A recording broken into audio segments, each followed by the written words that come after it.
5 acne treatment tips you can use today. Luckily, there are several things you can do every day to make sure your skin is less prone to flare-ups. Here are 5 tips for taking control of your acne starting today. 1. Exercise. Keeping in shape can help fight acne by fighting off negative stress levels that can come from negative self-esteem and depression. However, some safeguards need to be in place to ward off acne that can result from your workout routines. Watch what you put on your body with regards to clothing, sports gear and equipment.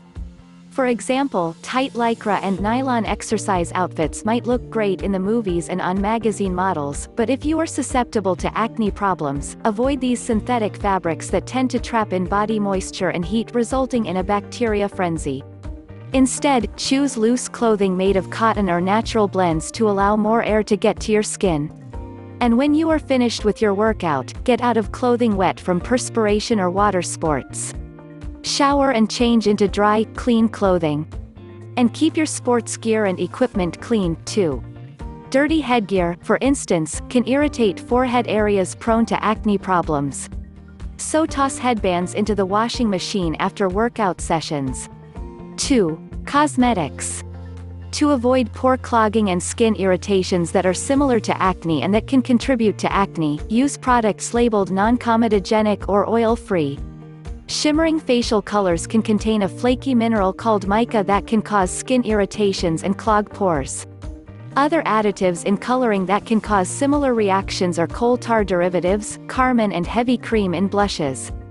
More preventative measures include using a lip gloss that promotes a matte finish instead of a high gloss for less pore clogging. Note, the more the shine, the more then comedogenic content and the more the pores can clog. Beware that eye creams can contain heavier concentrations of moisturizers than regular creams and lotions, meaning they have greater potential to clog pores in the surrounding facial areas. 3. Diet.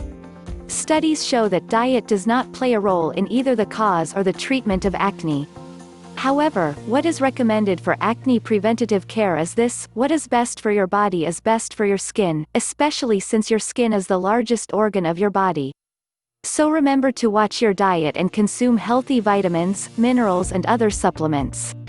This will help to prevent and help conquer acne breakout.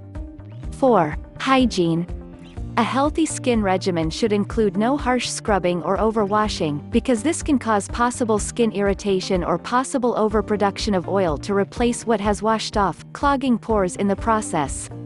Products with gentle exfoliation ingredients are okay to use, i.e. not scratchy nut or fruit shell pieces that can tear the skin. And skip alcohol products when possible. These can take off the top layer of your skin and cause your glands to produce more oil, clogging pores in the process. If you do spot acne-troubled areas, do not mess with them. Remember that these are already weeks in the making, and squeezing or picking blemishes can force the infected area to regress inside, further troubling the region and possibly leave a scar. If necessary, seek help from a dermatologist for alternative treatments. 5. Shaving. Shaving for both genders is actually an excellent way of exfoliating or removing dead skin to help with the prevention and spreading of acne instead of leaving the remains to clog pores. And for some light acne cases already in process, shaving can help rid whiteheads and blackheads from the face. A word of caution: for areas with infection or high inflammatory activity, redness, sensitive, open acne, sores, etc., do not shave. Or at the very least, use a shaving cream for sensitive skin.